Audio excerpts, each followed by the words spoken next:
دیکھیے اب وقت بچانے کے بھی کچھ طریقے ہیں، وقت بچانے کے میرے اپنے اعتبار سے دیکھیے سب سے اہم چیز اس کے اندر ایک چیز ہوتی ہے جسے ملٹی ٹاسکنگ کہتے ہیں.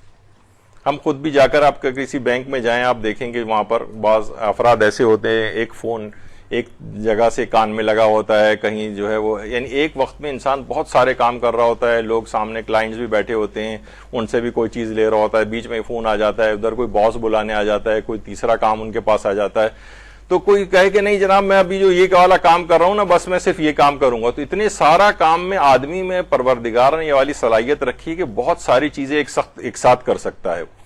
اسی طریقے سے اس طرح خواتین ہیں، دیکھیے بہت سی ملازمت پیشہ خواتین بھی ہوتی ہیں، اپنا بھی ناشتہ تیار کرتی ہیں، شوہر کے لیے بھی بنا کر رکھتی ہیں، بعض اوقات اپنے لنچ وغیرہ بھی ساتھ لے جانے ہوتے ہیں وہ بناتی ہیں، بچوں کو اسکول کے لیے تیار بھی کر رہی ہوتی ہیں، اور جناب بعض اوقات چھوڑنے بھی جانا پڑتا ہے، اس کے بعد پھر اپنے آفس پڑھنے کی جگہ ہے کہیں، پھر واپس گھر آنا، بچوں شوہرداری سب پورے سسرال والوں کو ڈیل کرنا. خواتین میں بھی کتنا پوٹینشیل ہے اگر آپ دیکھیں آپ کے اندر کہ ملٹی ٹاسکنگ آپ لوگ عمومی زندگی میں سب کر رہی ہیں، بہت سارے کام ایک وقت کے اندر. تو دیکھیے بہت ساری چیزیں ایسی ہیں کہ مثلا یہاں پر بھی آپ پڑھیں، یہاں تو دیکھیے ہفتے میں ایک دن آپ خالی آئیں گی، لیکن پھر آپ دیکھیں ویسے تو یہاں تجوید کی کلاسز بھی کچھ عرصے کے اندر جو شروع ہو جائیں گی، لیکن کسی جگہ مثلا آپ کو پتا ہے چلے کہ جناب فلاں جگہ پہ تجوید کی کلاسز بھی ہو رہی ہیں وہ بھی اٹینڈ کر لیں. معلوم چلے کسی جگہ مثلا فارسی کی کلاسز ہو رہی ہیں، چلو یہ والا جو ہمارا ٹائم ہے اس میں ہم فارسی بھی سیکھ لیں. کسی جگہ مثلا کوئی قرآن کے سلسلے میں کوئی کلاس ہو رہی ہے آپ وہاں بھی جوائن کر لیں. اس طرح بہت ساری چیزیں جو ہیں وہ ہو سکتی ہیں.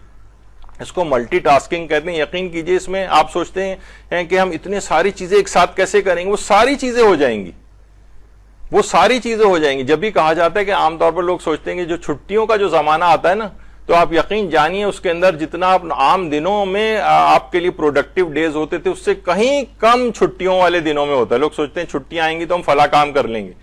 یقین کیجئے کہ جو مصروفیت والے دن ہوتے ہیں اسی میں ہی آپ مزید مصروفیات ڈال کے انہیں پروڈکٹیو بنا سکتی ہیں بنسبت چھٹیوں والے دنوں کے. مجھے خود یاد پڑتا ہے بہت سی چیزیں اس وجہ سے میں شیئر کر دیتا ہوں کہ اس سے آپ کے لیے بھی فائدہ مند ہو جائے کہ مثلا ہمارے میڈیکل کالج کا جو زمانہ تھا اس کے اندر ہم وہ والی تعلیم بھی حاصل کر رہے ہوتے تھے. اسی زمانے میں ہومیوپیتھی کا بھی بڑا دورہ چل رہا تھا. اس زمانے بڑی نئی یہ چیز آئی تھی، ہر جگہ میڈیکل کالجز کھل رہے تھے. ہم نے میڈیکل کالج ہومیوپیتھی کے کالج میں بھی ایڈمیشن لے لیا، وہ بھی ساتھ میں شروع کر دیا. اسی زمانے میں ہمارے استاد محترم علامہ صادق حسن صاحب قبلہ نے فقہ اور اصول فقہ کے کلاسز شروع کی ہوئی تھی، ہم نے وہ بھی جوائن کر لیں.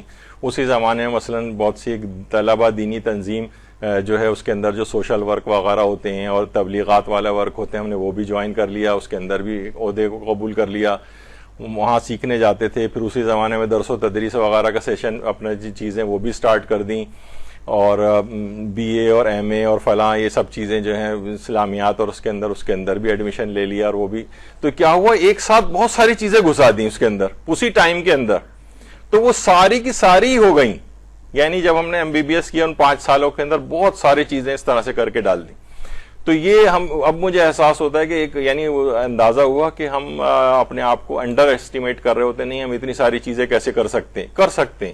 آپ خود دیکھ لیں، جیسے میں نے خواتین کی ابھی آپ کو مثال دی کہ کتنی چیزیں آپ کو ایک گھر گرہستی کی زندگی کے اندر کر رہی ہوتی ہیں، اسی میں دینی چیز بھی اگر آپ ڈال دیں تو یہ سب چیزیں پاسبل ہیں، بالکل پاسبل ہیں.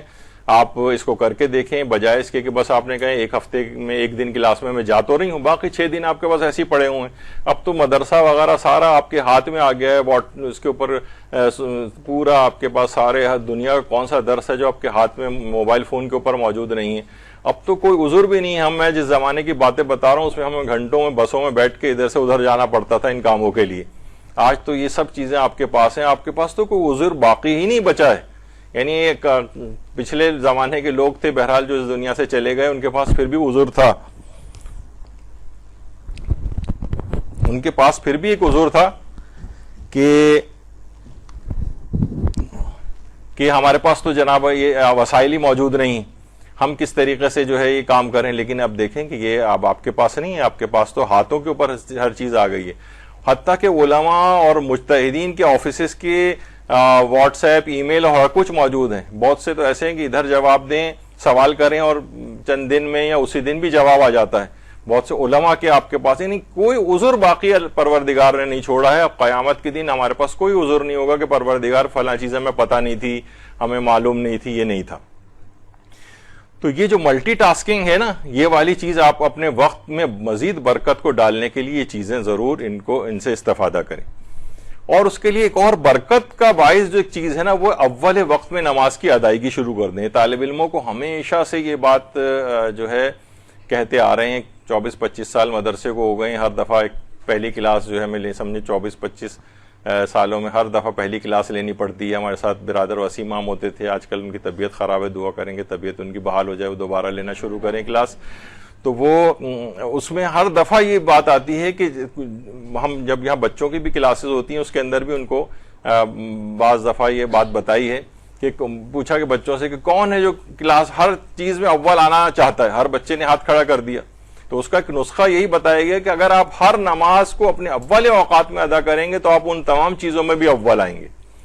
تو یہ آپ کبھی کوئی انسان واقعتاً پریکٹس کر کے دیکھیں، اول وقت میں نماز کی ادائیگی، ایسی برکات اس کی زندگی میں ملیں گی. اور خود بخود، یعنی اس کا مطلب ہے کہ وقت کے لیے پہلے سے تیار بیٹھے گا، وقت آنے سے پہلے باوضو ہو کر تیار بیٹھے گا کہ مجھے نماز کی ادائیگی کرنی. تو ایسا شخص وقت کا زیادہ پابند ہوتا ہے اور اپنے وقت کو بچاتا ہے وہ بنسبت ضائع کرنے کی. اور کوشش یہ کریں کہ ہر درس کو آپ لفظ با لفظ لکھیں. اور اس کے لیے بھی ضروری ہے کہ آپ کے پاس مضبوط کاپیز اور رجسٹر اور ڈائریاں ہونی چاہیے. ایک ہوتا ہے نا کہ ایسی لوز پیپر اٹھا کے لے آئے گھر سے، یہ سب ایک مہینے کے اندر ایسے غائب ہوں گے، آپ کو پتہ نہیں چلے گا کہاں چلے گئے. اس کے مقابلے میں مضبوط آپ نے اپنی کاپیز رکھیں، مضبوط رجسٹر رکھے، مضبوط ڈائریاں رکھیں، خرید کر ہی ایسے لے کے آئیں جو لکھنے سے اور سالہ سال، کیونکہ پوری زندگی پھر آپ کے کام آئیں گے. آج بھی میں دیکھتے ایک زمانہ یہاں علامہ شہنشاہ حسین نقوی تشریف لائے تھے، پچھلے سالوں میں جو کلاسز ہوئی تھیں، تو اپنے ساتھ اپنے سارے رجسٹر لے کر آئے تھے وہ، اور ساری ڈائریاں لے کر آئے تھے جس میں وہ نوٹس بناتے تھے سالہ سال کی. اسی طرح میں بھی دیکھتا ہوں 20-25-30 سال پرانی ہمارے پاس چیزیں اب تک موجود ہیں جو چلی آ رہی ہیں، اس میں سے نکال کے آج تک استفادہ ہوتا ہے. جو آپ اس طرح سے اپنے نوٹس ابھی بنائیں گی وہ آپ کے پاس محفوظ رہنے چاہیے. اور اس میں ہے کہ کوشش کریں کہ لفظ بہ لفظ ان کو لکھیں اور پھر ان کو اچھی طریقے سے یاد کریں. اور کوشش کریں کہ علم کے مطابق عمل بھی ہو آپ کا، یعنی ایسا نہ ہو کہ فسق و فجور میں ایسی زندگی گزر رہی ہے اور اس کے ساتھ آپ علم بھی حاصل کر رہی ہیں. کیونکہ آپ کو معاشرے کے اندر کام کرنا ہے، اور معاشرے میں اثر پذیری اسی وقت ہوگی کہ جس وقت آپ کام اپنا عمل اس کے مطابق کریں گی. جبھی کہا جاتا ہے کہ تحریر میں محرر کے اثرات ہوتے ہیں، تقریر میں مقرر کے اثرات ہوتے ہیں. یعنی آپ کوئی مثلا برا کوئی ناول اگر کوئی لکھ رہا ہے تو وہ گویا اپنے اخلاق کو اپنے پڑھنے والے میں ٹرانسفر کر رہا ہوتا ہے. اس کے مقابلے میں آپ کسی مجتہد کی کتاب پڑھ رہی ہوتی ہیں تو وہ اس کے اوصاف نیک جو ہیں وہ آپ میں منتقل ہو رہے ہوتے ہیں. آپ کسی گانے والے گلوکار اور اس اداکار کا انٹرویو سن رہی ہیں، وہ جتنی دیر آپ محاو کے سن رہی ہیں وہ اپنی برائیاں آپ کے اندر منتقل کر رہا ہوتا ہے، اس کے اثرات ہوتے ہیں.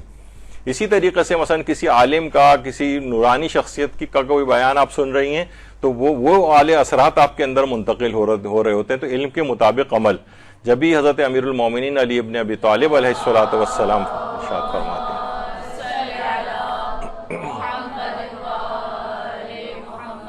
فرماتے ہیں کہ جان لو کہ دین کا کمال علم کا طلب کرنا ہے اور اس پر عمل پیرا ہونا ہے. یعنی یہ نہیں کہ صرف علم کو طلب کر لیا، علم حاصل کر لیا، اصطلاحیں رٹ لیں، مسائل آپ نے رٹا مار لیے اور مجلس سے اچھی رٹا مار لی. نہیں، دین کا کمال ہے کہ علم کو طلب کریں اس پر، پھر اس پر عمل پیرا ہوں. جو پرہیزگار نہیں اس کا کوئی دین نہیں، ہمارے 8ویں امام کا ارشاد مبارک ہے.